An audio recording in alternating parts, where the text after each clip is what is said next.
আসসালামু আলাইকুম প্রিয় দেশবাসী, সবাইকে জানাই আন্তরিক মোবারক ও শুভেচ্ছাবাদ।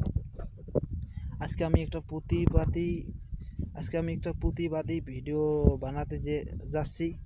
কারণ ইউটিউবে আমি কিছু ভিডিও দেখেছি, সেই ভিডিও হলো আমার নবীর বিরুদ্ধে ভিডিও করেছে। কি বলবো আর, দেশের এক শ্রেণী আলেম সমাজ যারা যারা সবার আগে জাহান্নামে যাবে, তারা এই কাজটা করেছে। তারা এখন শুধু এই কাজটা নয়, তারা এখন তসলিমা নাসরিনের পোলা আসাদ নূরের সঙ্গে তারা জড়িত। তারা এখন ইসলামের বিরুদ্ধে তারা অনেক কথাবার্তা ফেসবুক ইউটিউবে বলে থাকে এবং ভিডিও করে। তাদের ভিডিওর কথাবার্তা শুনে কিছু নাস্তিক, আগে ছিল মুসলমান এখন নাস্তিক, বশির, তারপর নাস্তিক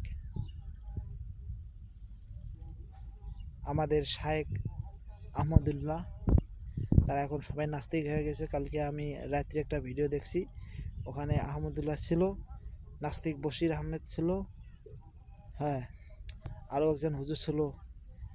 জানি না তারা কীভাবে নবীর বিরুদ্ধে অপবাদ একজন মানুষ দেয়, তারা কিভাবে সহ্য করে থাকতে পারে। তারা তো হুজুর না, তারা ডাকাত। তারা এখন ডাকাত পর্যায়ে চলে গেছে, তারা এখন হুজুর না। আর আজকে দুপুরে আমি আরও একটা ভিডিও দেখলাম, সেখানে আসাদ নূর এবং যারা হুজুর ছিল, যারা নাস্তিক হয়ে গেছে কিছুদিন আগে, মুফতি বশির, আরও একটা ছেলে, হ্যাঁ, তারা নবীর বিরুদ্ধে অনেক বলাবলি করছে, অনেক জঘন্য ভাষায় গালিগালাজ করছে। সেটা বলার মতন কি বলবো ভাই, তারা তো মুসলিম না, তারা মুসলিম কাউন্টারির ভিতরে এই সমস্ত কাজ করে, আর আমরা দেখেও চুপ থেকে যাই। কেন কেন দেখেও চুপ থেকে যাই? কেন আমরা প্রতিবাদ করতে জানি না? আজকে তসলিমা নাসরিনের বলা আসাদ নূর যে কাজ করে বেড়াইতেছে, সেটা মানি নেওয়ার কোনো যোগ্যতা নাই আমার মধ্যে, নাই।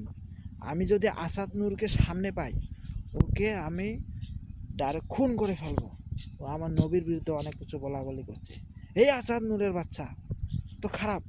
এই আসাদ নূরের দল এখন বাংলাদেশে হয়েছে, সেটা হলো আমাদের মতন এক শ্রেণী হুজুর, তাদেরকে এখন হুজুর বলবো না, তারা সরাসরি নাস্তিক হয়ে গেছে। তারা নবীর বিরুদ্ধে কীভাবে অপপ্রচার করে আমি বুঝতে পারি না। তারা কি মানুষ না তারা গরু? আমার মনে হয় তারা মানুষ না, তারা গরু, তারা ছাগল। যারা অমাত তারা এই কাজ করতে পারে, আর যারা অমাত না, যারা মানুষ, তারা এই কাজ করতে পারে না। কিভাবে একজন নবীর বিরুদ্ধে তারা বলে, একজন ইতিম নবীর বিরুদ্ধে যারা বলে, তাদের মাথার কোনো শেষ নাই। আমি বলি, তারা হুজুর হোক বা যে কেউ হোক, তাদের মাথার কোনো শেষ নাই। তারা হুজুর না, তারা কাফের, তারা কাফের। একটা হুজুর, নামটা আমার স্মরণ আসতেছে না, সে দেখছি পথে ঘাটে বিরক্ত করতেছে লোককে, মানে বিরক্ত বলতে কি, আমার নবীজির বিরুদ্ধে বলা বলি করতেছে, সকল লোকে আমার নবীজির বিরুদ্ধে যাওয়ার জন্য আহ্বান করতেছে। এই নাস্তিক হুজুর, নামটা আমার স্মরণ আসতেছে না, আমি এর বিরুদ্ধে আমি অবশ্যই ভিডিও বানাবো। আল্লাহ যদি আমাকে তৌফিক দান করে, আমি অবশ্যই ভিডিও বানাবো এই নাস্তিক হুজুরের বিরুদ্ধে। একে হুজুরও বলা সম্ভব আর হবে না বুঝি, কারণ এই নাস্তিক হয়ে গেছে। একজন নবী মুহাম্মদের বিরুদ্ধে কিভাবে মানুষ বলা কওয়া করে, কিভাবে মানুষ চলাফেরা করে, আমি আমি বুঝতে পারি না। তাদের সাহস এত কিভাবে হলো, কিভাবে তারা এইভাবে নবীর বিরুদ্ধে বলে? যে তাদের কি লজ্জা নাই? যারা নবীর বিরুদ্ধে এইভাবে বলে, তাদের কোনো লজ্জা নাই। তারা কাফের, তারা বেঈমান, তারা নাস্তিক। এই নাস্তিকের টাকা পয়সা খাইয়া তারা এই সমস্ত কাজ বাজ করে বেড়ায়। তারা হুজুর, তারা এখন হুজুরদারি, কি বলবো, টুপি মাথায় দাঁড়িয়ে আছে, গায়ে জুব্বা, হ্যাঁ, তারা হুজুরি লেবাস পরে একজন নবীর বিরুদ্ধে তারা কিভাবে বলে? তাদেরকে শরম লাগে না? একটা হুজুর বলতেছে আমার নবী কি আমার নবী আয়েশাকে বন্ধা বলে গালি দিয়েছিল। নাউজুবিল্লাহ আস্তাগফিরুল্লাহ। কালকে আমি শুনে অবাক হয়ে গেছি।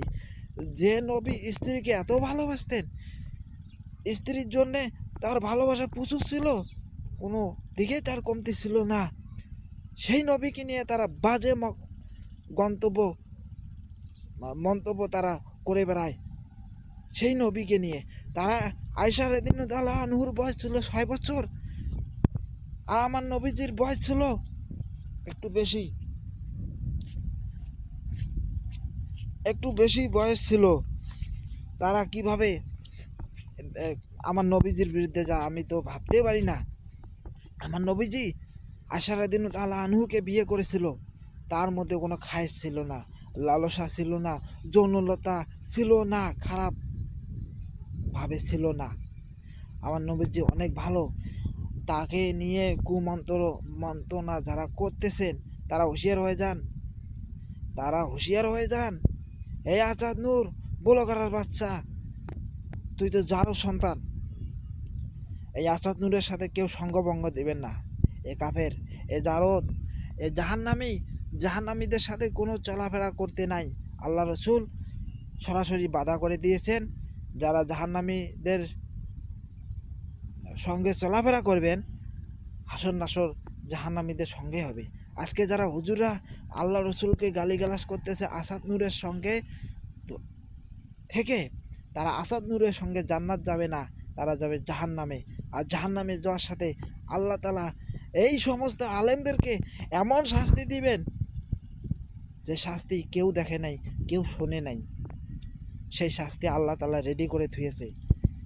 যারা জালেম আলেম, এদেরকে আল্লাহ মাফ করবে না, কখনো মাফ করবে না। এই জালেম আলেমদেরকে আমরা চাই ফাঁসি হোক। সবাই আমার এই ভিডিওটা দেখে শেয়ার করে দেবেন, আর এই ব্লগারের বাচ্চাদের ভিডিও দেখলে প্রতিবাদ করবেন, যাতে আর কোনো কথা কবার সুযোগ তারা না পায়। তারা আমার নবীজির হাদিস নিয়ে তারা গালমন্দ করে থাকে। আল্লাহ রসুল বলছিলেন কুত্তাকে মারা জায়েজ, কিন্তু এর তো ব্যাখ্যা বিশ্লেষণ বুঝতে হবে। কুত্তাকে কেন মারা জায়েজ বলেছিলেন সেটা তো বুঝতে হবে। যে কুত্তা বেশি জ্বালাতন করবে, মানুষকে কামড়াইবে এবং পশুদেরকে কামড়াইবে, ছাগল ভেড়া ইত্যাদি যারা পুষে থাকেন তাদেরকে কামড়াইবে এবং ভাত চুরি করে খাবে। ভাত চুরি খাবে কথা আমি, যাই হোক, কুত্তা বেশি জ্বালাতন করবে, সেগুলোকে মারা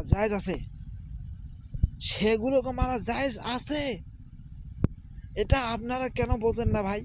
আপনাদের মাথায় বুঝি তা ছিঁড়ে গেছে, আপনারা কাফের হয়ে গেছেন, তো মাথার তা ছিঁড়ে গেছে।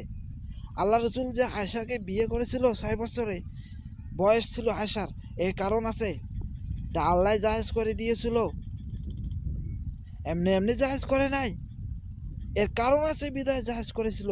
আর আল্লাহ রসুল এর কারণ আছে বিদায় আয়েশাকে বিয়ে করেছিল। কোনো যৌন লালসার শিকার তিনি করতে পারেন না, তার মনে কোনো যৌন লালসা খারাপভাবে ছিল না, স্ত্রীকে ভালোবেসেছিলেন। আল্লাহ রসুল 11টা বিয়ে করা জায়েজ কেন কথা বলেছিলেন? এগুলো আপনাদের তো মাথায় রাখা উচিত আছে। আপনারা হাদিস ব্যাখ্যা বিশ্লেষণ করতে সঠিকভাবে পারেন না, তাই আপনারা কাফের হয়ে গেছেন। 11টা বিয়ে করার অনুমতি আল্লাহ দিয়েছে,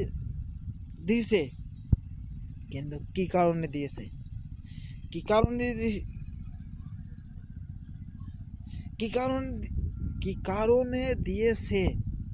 সেটা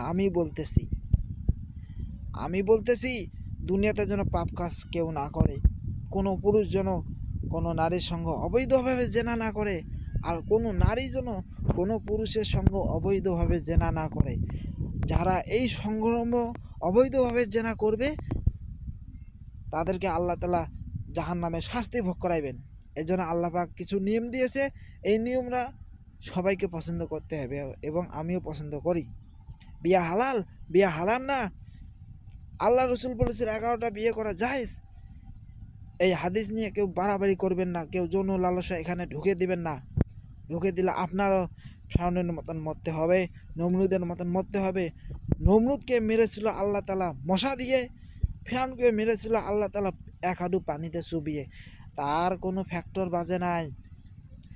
মনে রাখেন, যারা নবীর বিরুদ্ধে এইভাবে বলবেন আল্লাহ তাআলা আপনাদেরকেও এইভাবে ঠিক শাস্তি দিবে। আল্লাহ তাআলা যদি একটা কীটপতঙ্গ দিয়ে শাস্তি দেয় তারে তো আটকার কোনো ক্ষমতা নাই। ওই আসাদ নূর, ওই জারদ সন্তানের, তারপর ওই নাস্তিক হুজুর বশিরের, আরও একটা নাস্তিক হুজুর, যত নামটা আমার খেয়াল আসতেছে না, ওর ভিডিও আজকে আমি দেখছি, খুব ওর কথাবার্তা বাজে।